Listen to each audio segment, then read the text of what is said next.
I'm going to tell you a bit of a story about how my own PhD has changed the way that I think about discipline. Discipline is really important. You often hear it in terms of people that were successful, that they were disciplined to get there. You often hear it even within the parenting realm of people talking about discipline. Kids just need to have discipline.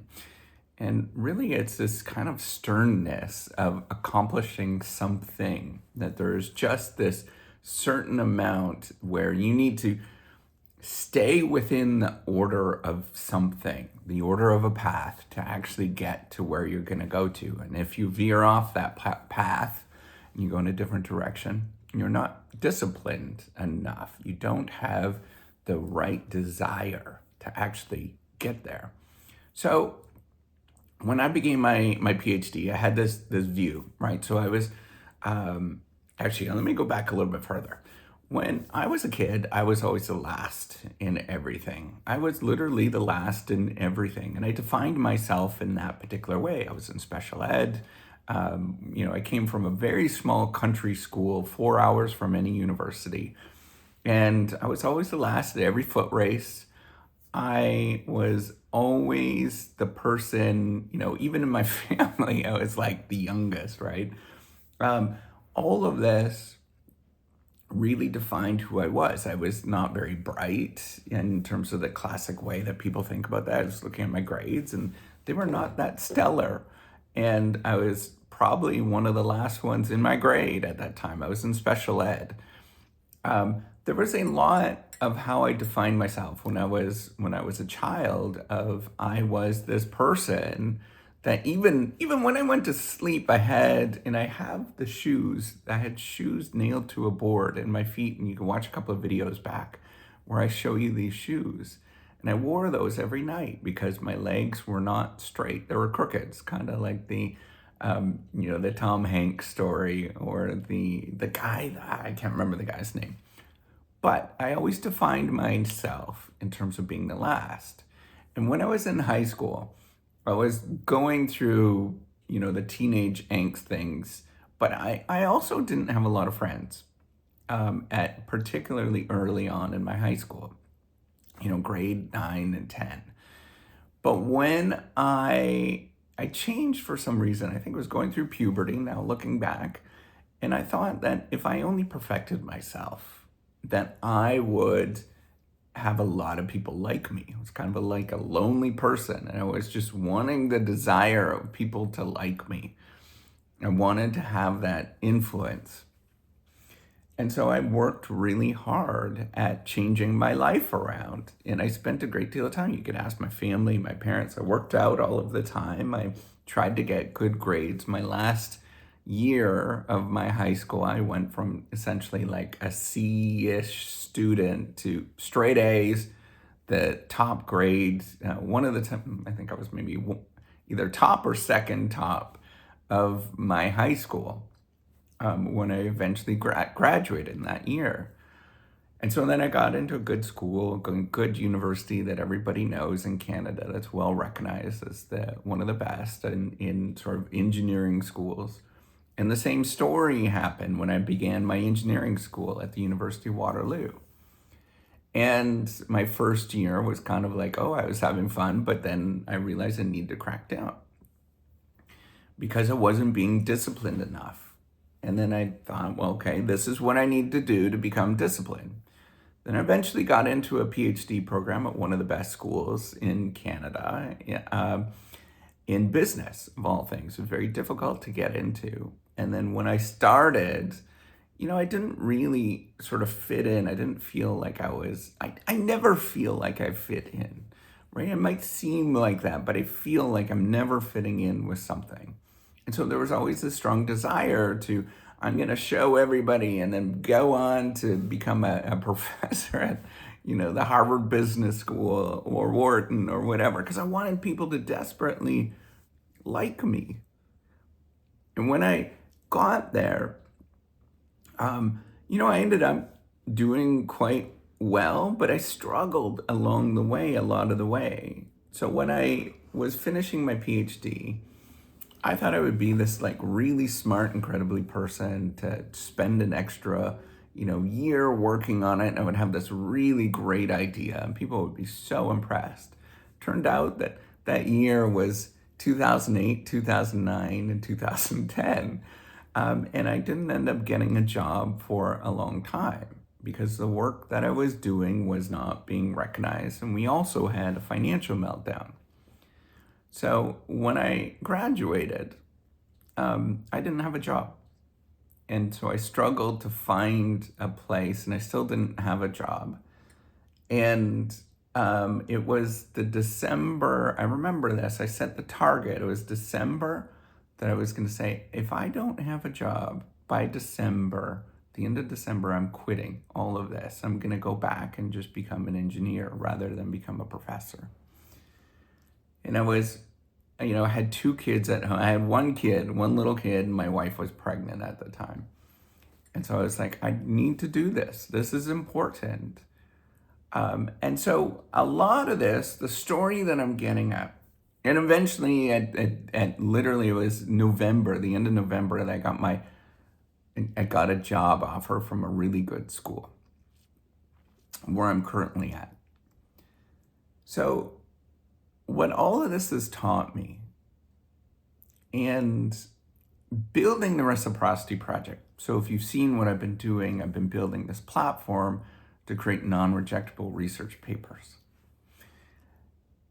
And I thought everybody would love it. Everybody would love me. When I put this thing out, I would spend some money and it would turn into this remarkable thing. And I put it out and it's crickets and nobody cares. Nobody cares. So what has this taught me all about discipline? What it's taught me, and I think this is incredibly important for my own parenting, in just dealing with life, is that you could be the most disciplined person. You can try to get everything all right, squared up. You can have your shit together. You can have your life together. And you can't make other people like you.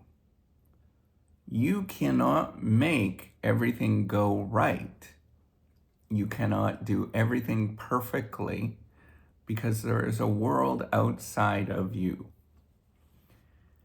And regardless of everything that you do, and all of the planning and all of the strategizing and making things just work just right,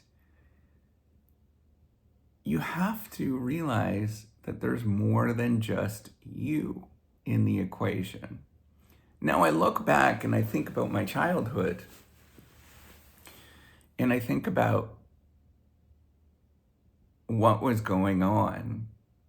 Discipline was not the answer. That was not the equation. I just needed a good hug. I just needed support. I needed a little bit more than what I think the average kid, maybe that's true, I don't know.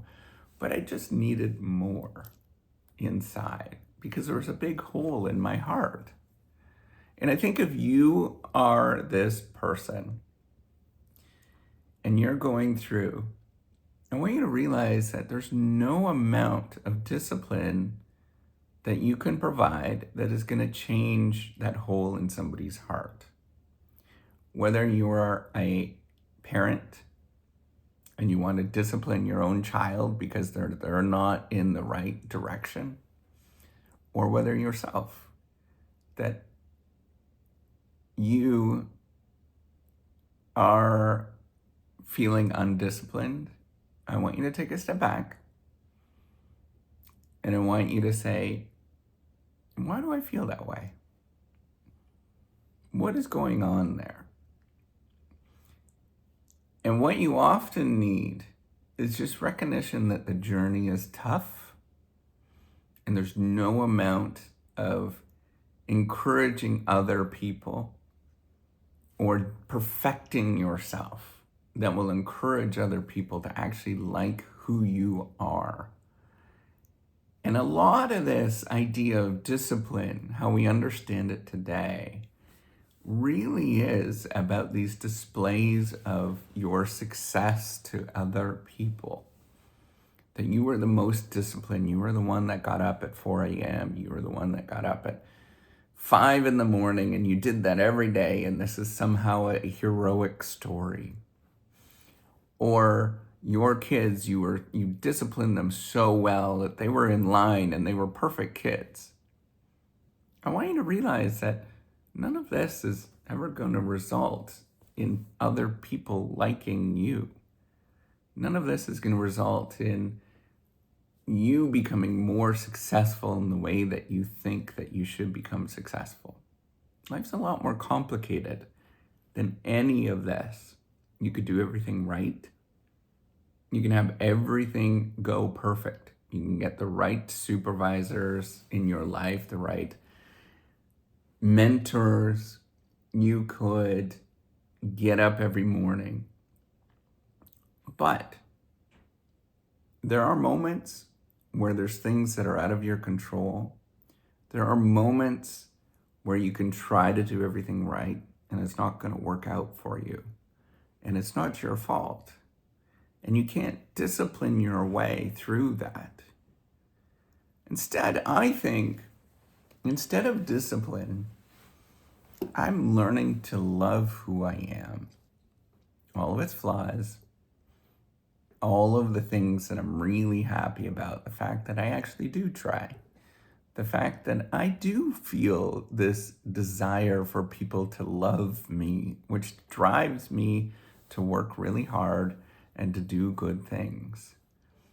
I think all of these things are incredibly important, but we need to nourish that part of it where you feel good about yourself, rather than thinking about you have to discipline your way to changing the world or changing your world. Instead, recognize that the world is complicated. It's messy.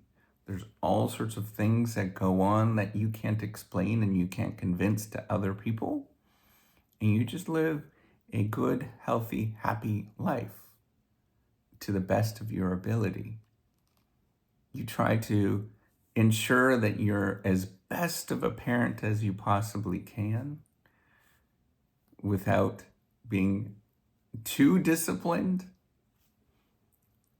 but at the same time recognize that that desire that people have to do good things, it's actually in their heart.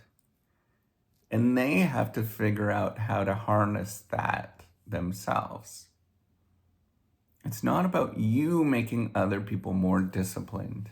It's not about you trying to impress upon other people, but it's all about you trying to be a better human being, to do good things in this world. I know it's a different perspective.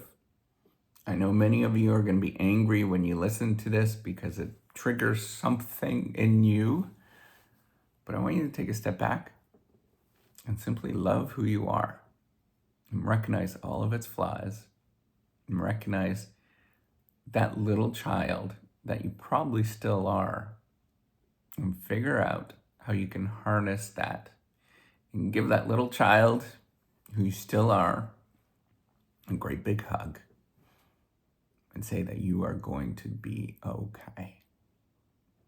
Take care and have a wonderful day.